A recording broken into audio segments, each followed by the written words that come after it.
Selamat siang, selamat hari Minggu, Shalom. Bersama aku pengasuh di hari ini. Salam jumpa ya ketemu semua dari ibadah sekolah minggu remaja Jemaat GPM BTL. Ya adik-adik, sebelum kakak pengasuh memberikan materi, di saat ini kita akan membaca Alkitab yang terambil di kitab Perjanjian Baru, kitab Efesus 4 ayatnya yang ke-11 dan ayatnya yang ke-12. Tapi sebelumnya, mari kita berdoa. Puji dan syukur kami naikkan kepada Tuhan Yesus untuk penyertaan baik kami semua Tuhan, sehingga di saat ini Bapa, kami selaku remaja boleh berkumpul untuk memuji dan memuliakan nama Engkau. Bapa, kami mohon Tuhan, kiranya Engkau mencurahkan Roh Kudus atas kami, agar nanti firman yang baca kami dengar bisa menjadi pegangan, bisa menjadi tongkat dalam kehidupan kami hari lepas hari. Berdoa pada kami ya Tuhan, karena kami telah siap mendengar apa kata firman-Mu. Amin. Ya adik-adik, membaca Alkitab terdapat dalam kitab Perjanjian Baru Efesus 4 ayat yang ke-11 dan ayat yang ke-12. Tapi kita akan baca secara bersama-sama. Kesatuan jemaat dan karunia yang berbeda-beda.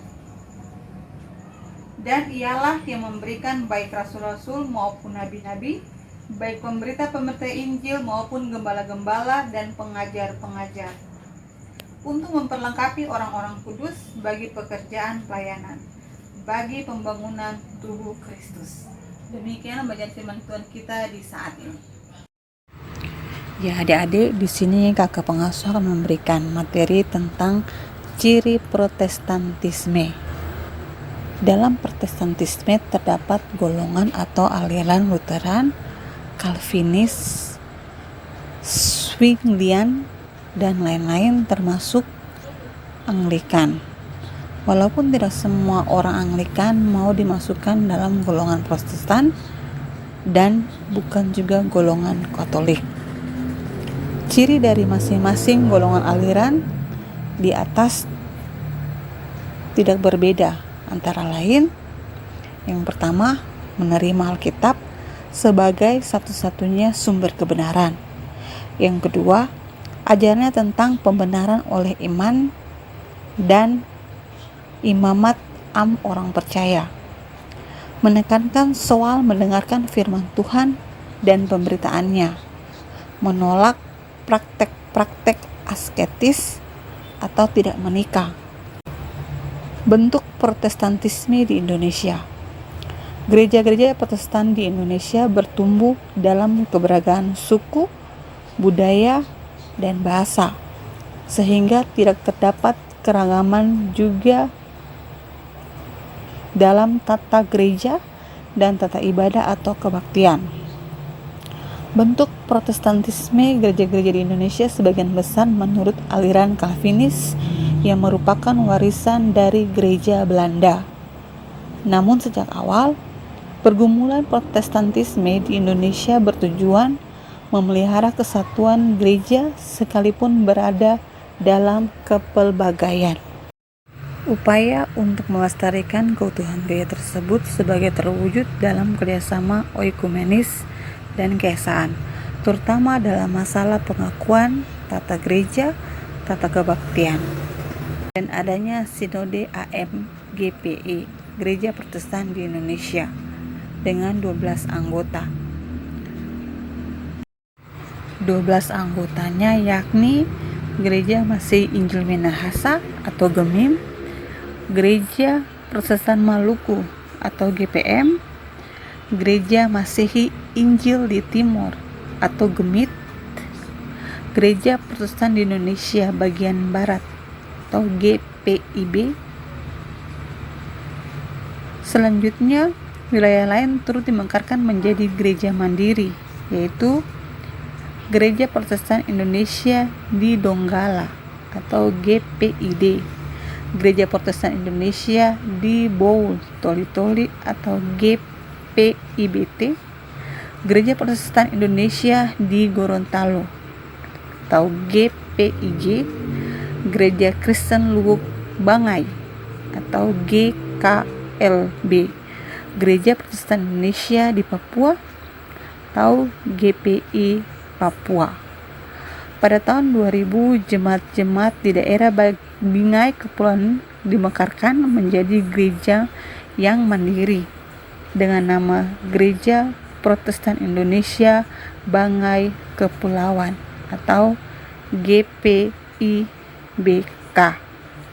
Dua gereja lain yang menyatakan diri masuk ke dalam lingkungan GPI yaitu Indonesian Ecumenical Christian Church atau IECC dan Gereja Masehi Injil di Telaut atau Germita.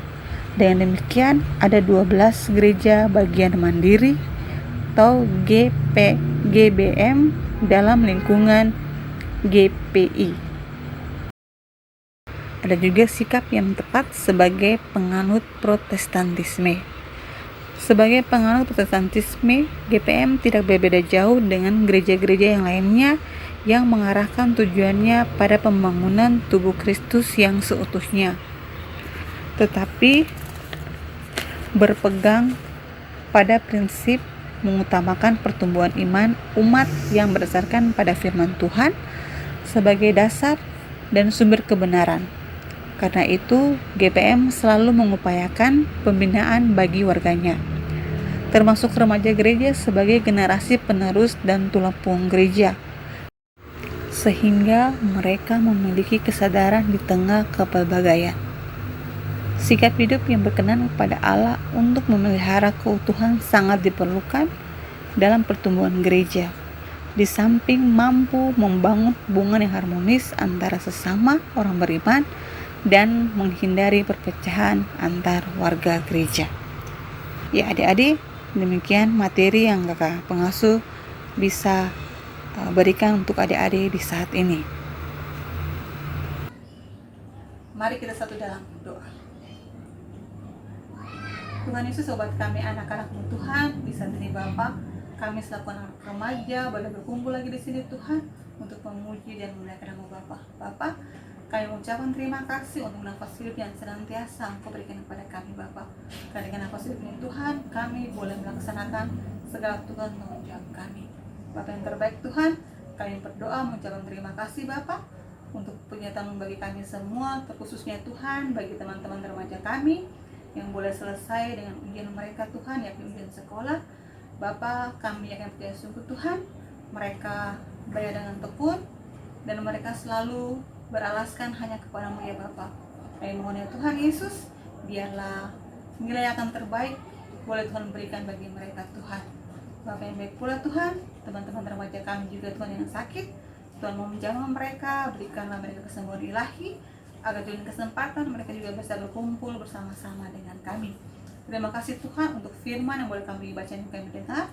Biarlah firman ini bisa menjadi pegangan dalam kehidupan kami hari lepas hari Bapa. Bapa, inilah kami Tuhan, dengan segala doa yang boleh kami naikkan kepada-Mu ya Bapa.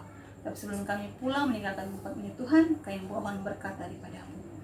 Kiranya kasih Bapa dan dengan Roh yang Kudus memberkati kami semua anak remaja Bethel dari sektor 1 sampai sektor 19, memberkati semua kami para pengasuh, memberkati orang tua kami semua Tuhan Yesus, hari ini, esok, terus kekal sampai selama-lamanya. Haleluya, amin.